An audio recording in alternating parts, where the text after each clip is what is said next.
Hello friend, this is Kavita and welcome to law recap by Kavita. आज हम discuss करने जा रहे हैं सुप्रीम कोर्ट से संबंधित महत्वपूर्ण उपबंध। जो उच्चतम न्यायालय से संबंधित जो भी हमारे महत्वपूर्ण उपबंध रह चुके हैं वो आज हम इस वीडियो में कवर करने वाले हैं। लेकिन इससे पहले 2 वीडियोज और आ चुकी है, जिसने वो वीडियो नहीं की है प्लीज़ आप उन वीडियोज को जरूर कर लेना, ठीक है। क्योंकि उस वीडियो में हम सुप्रीम कोर्ट से संबंधित जो भी इम्पोर्टेंट प्रोविजन रह चुके हैं, आर्टिकल्स हैं जो एग्जाम में बार बार पूछे ही जाते हैं, उन सबको हम वहाँ कवर कर चुके हैं।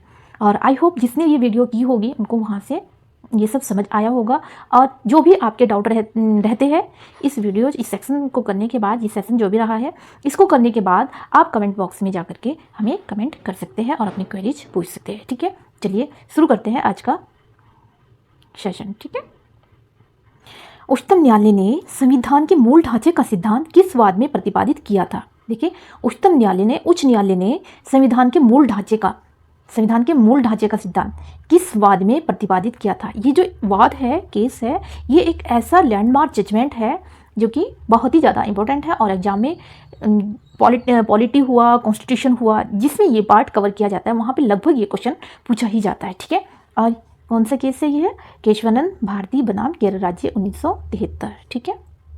संविधान का कौन सा अनुच्छेद उच्चतम न्यायालय को उसके द्वारा दिए गए निर्णय अथवा आदेश के पुनर्विलोकन रिव्यू हेतु अधिकृत करता है? आर्टिकल 137 के अंतर्गत जुडिशियल रिव्यू किया जा सकता है, ठीक है।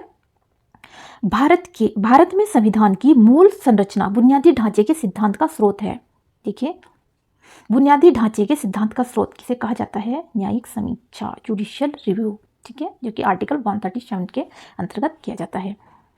संविधान की व्याख्या करने का अंतिम अधिकार किसे है? संविधान की व्याख्या करने का, इंटरप्रिटेशन ऑफ कॉन्स्टिट्यूशन करने का अधिकार किसको है? सर्वोच्च न्यायालय को। सुप्रीम कोर्ट ही संविधान की व्याख्या कर सकता है, ठीक है।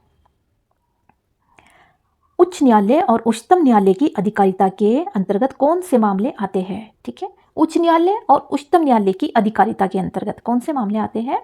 मूल अधिकारों का परिवर्तन, ठीक है।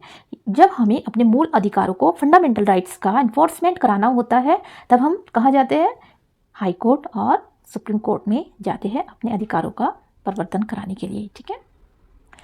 भारतीय संविधान का संरक्षक कौन है? भारतीय संविधान का संरक्षक कौन है? देखिए, यहाँ से क्वेश्चन डायरेक्ट पूछा जाता है, सेम क्वेश्चन आता है, भारतीय संविधान का संरक्षक किसे कहा जाता है? कौन है? सर्वोच्च न्यायालय। सर्वोच्च न्यायालय को भारतीय संविधान का संरक्षक माना जाता है, ठीक है। नोट्स, न्यायाधीशों को प्राप्त उन्मुक्तियां, कुछ उन्मुक्तियां न्यायाधीशों को प्राप्त है, वह कौन सी है? आर्टिकल 121 के अंतर्गत उच्चतम न्यायालय तथा उच्च न्यायालयों के न्यायाधीशों के आचरण के संबंध में संसद में चर्चा पर प्रतिबंध लगाया गया है। देखिए, उच्च न्यायालय और उच्चतम न्यायालय के जो न्यायाधीश हैं उनके आचरण के संबंध में संसद में कोई चर्चा नहीं की जाएगी, ठीक है। इसके अनुसार उच्चतम न्यायालय तथा उच्च न्यायालयों के किसी न्यायाधीश द्वारा अपने कर्तव्यों के निर्वहन में किए गए किसी आचरण के विषय में संसद में कोई चर्चा नहीं होगी। किंतु जब ऐसे न्यायाधीश को हटाने का प्रस्ताव पर संसद में विचार चल रहा हो तो उससे संबद्ध आचरण पर संसद में चर्चा की जा सकती है, ठीक है। यदि कोई प्रस्ताव ऐसा पेश किया गया है संसद में कि किसी जस्टिस के आचरण के, उसका जो आचरण है वह ऐसा है कि उसके अकॉर्डिंग हम उसको हटा सकते हैं, ठीक है, और उसका जो प्रस्ताव है संसद में पेश किया जा चुका है, तो उस पर चर्चा की जा सकती है। लेकिन उच्च न्यायालय और उच्चतम न्यायालय के जो न्यायाधीश हैं उनके आचरण पर वैसे सिंपल हम चर्चा नहीं कर सकते, ओके। न्यायालय की अवमानना। अब न्यायालय की अवमानना क्या होती है? भारतीय संविधान के अनुच्छेद 129 में सर्वोच्च न्यायालय तथा अनुच्छेद 215 में उच्च न्यायालय की अवमानना, कंटेम्प्ट ऑफ कोर्ट के संबंध में सख्तियों का प्रावधान किया गया है, ओके। अब न्यायाधीशों पर प्रतिबंध, रिस्ट्रिक्शंस ऑफ जजेज पर कुछ रिस्ट्रिक्शंस लगाए गए हैं, वह क्या है? चलिए देखते हैं।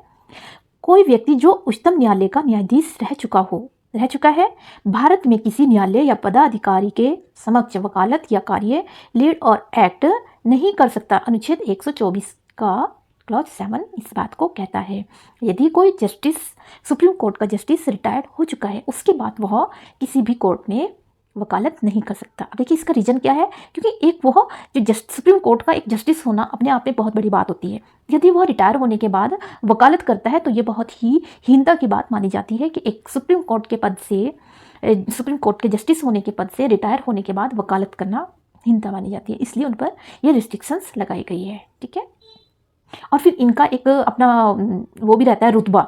यदि कोई जस्टिस वकालत करेगा किसी बंदे का केस को लड़ने के लिए किसी कोर्ट में किसी जजेस के सामने, एक प्रेजेंट जज और रिटायर्ड जज सामने होते हैं, तो एक पार्शलिटी आने की पॉसिबिलिटी रहती है। इसलिए ये रिस्ट्रिक्शंस लगाई गई है, ठीक है। भारत के प्रथम दलित मुख्य न्यायाधीश कौन है? भारत के प्रथम दलित मुख्य न्यायाधीश कौन है? जस्टिस KG बालकृष्णन, ठीक है। अब देखिए, संविधान की व्याख्या से संबंधित सभी विवाद सर्वोच्च न्यायालय के समक्ष किस अधिकारिता के अंतर्गत आते हैं? किस अधिकारिता के अंतर्गत आते हैं? प्रारंभिक क्षेत्राधिकार के अंतर्गत। कानूनी मामलों पर उच्चतम न्यायालय के कानूनी मामलों पर उच्चतम न्यायालय से किसे परामर्श लेने का अधिकार है? राष्ट्रपति को, ठीक है। नोट, मूल अधिकार व्यक्ति को जैसा उचित समझे, अच्छा लगे, उस तरह अपनी जिंदगी की रूपरेखा तैयार करने के लिए सक्षम बनाते हैं, ठीक है। यह धारणा, यहाँ थोड़ी सी मिस्टेक है, यह धारणा गोलकनाथ बनाम स्टेट ऑफ पंजाब में उच्चतम न्यायालय ने व्यक्त की थी, ठीक है। कौन से केस में? गोलकनाथ स्टेट ऑफ पंजाब में उच्चतम न्यायालय ने व्यक्त की थी, ठीक है। आई होप आपको यहाँ तक बहुत अच्छे से समझ आ गया होगा। और मिलते हैं अब इसके नेक्स्ट पार्ट में, जो कि हमारा सुप्रीम कोर्ट से संबंधित लास्ट वीडियो रहेगा। और इससे पहले 2 वीडियो हम कवर कर चुके हैं, जिसमें इंपॉर्टेंट टॉपिक जो भी है वो हम वहाँ पर कवर कर चुके हैं, ठीक है। अब मिलते हैं नेक्स्ट वीडियो में। आई होप यहाँ तक आपको सब क्लियर हो गया होगा।